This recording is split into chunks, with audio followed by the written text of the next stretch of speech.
पहले ये वीडियो को पूरी अच्छी तरीके से देखिए, समझिए, फिर हम आगे बात करते हैं।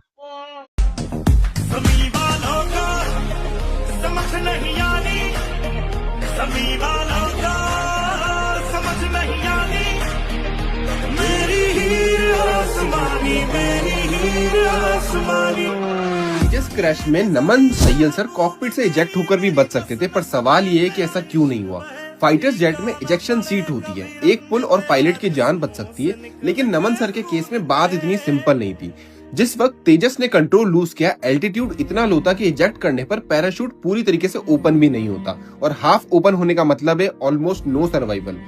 पर ये सिर्फ एक वजह नहीं थी, सबसे डेंजरस चीज थी जेट का डायरेक्शन। तेजस सीधा लोगों की तरफ जा रहा था, और अगर नमन सर उसको इजेक्ट कर देते तो जेट बिल्कुल अनकंट्रोल्ड हो जाता, और फिर वो कितने लोगों की जान ले लेता हम भी नहीं जानते। तो चलूं, तो चलूं, तो चलूं, तो चलूं, तो चलूं। सर हमने इंडिया के जहाज गिराए, आज उनका जहाज गिर गया दुबई में। वो एक बड़ा खूबसूरत है कि दुश्मन के मरने पे खुशी ना मनाना, किसी दिन सजना भी मर जाएंगे, तो जो हो गया अच्छा नहीं हुआ। कि अगर ये विमान नोज डाउन करते ही वक्त अनियंत्रित हो गया था तो इस दौरान पायलट खुद को इजेक्ट करके जरूर बचा सकते थे, लेकिन उन्होंने ऐसा नहीं किया, और इसके पीछे एक कारण यही हो सकता है कि वो विमान को नीचे की तरफ ले जाकर फिर से ऊपर खींचने वाले थे, लेकिन इसी दौरान एक चूक हुई और तेजस लो ऑल्टीट्यूड पर। ये सारी वीडियो देखने के बाद आपको इतना तो समझ में आ गया होगा कि ये जो हमारी मीडिया है तो देश के लिए काम कर रही है या देश के खिलाफ काम कर रही है, ये आपको समझना पड़ेगा।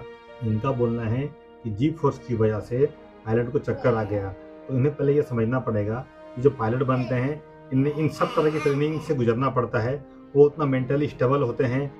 उनकी हर उड़ान से पहले उनका मेडिकल टेस्ट होता है।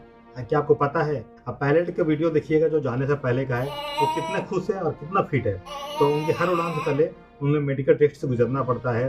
और इंडिया ने अगर दुबई में अपना तेजस को रिप्रेजेंट करने के लिए कोई पायलट को भेजा था, तो कोई ऐसा वैसा पायलट को उन्होंने नहीं भेजा होगा, प्योरली एक्सपीरियंस पायलट को ही उन्होंने भेजा है।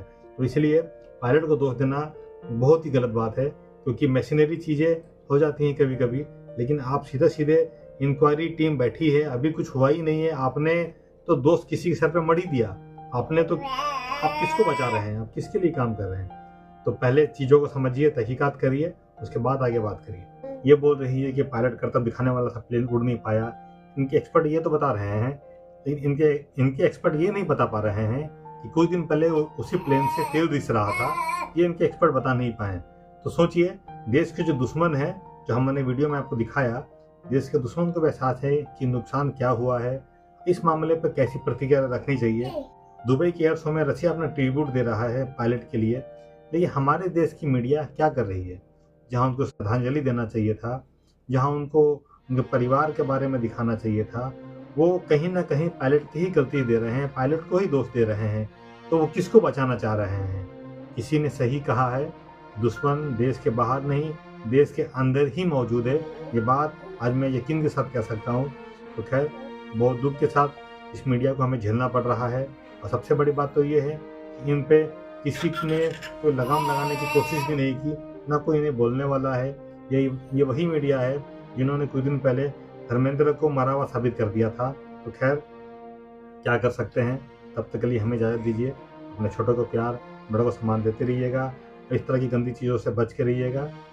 अपना ख्याल रखिएगा। जय हिंद।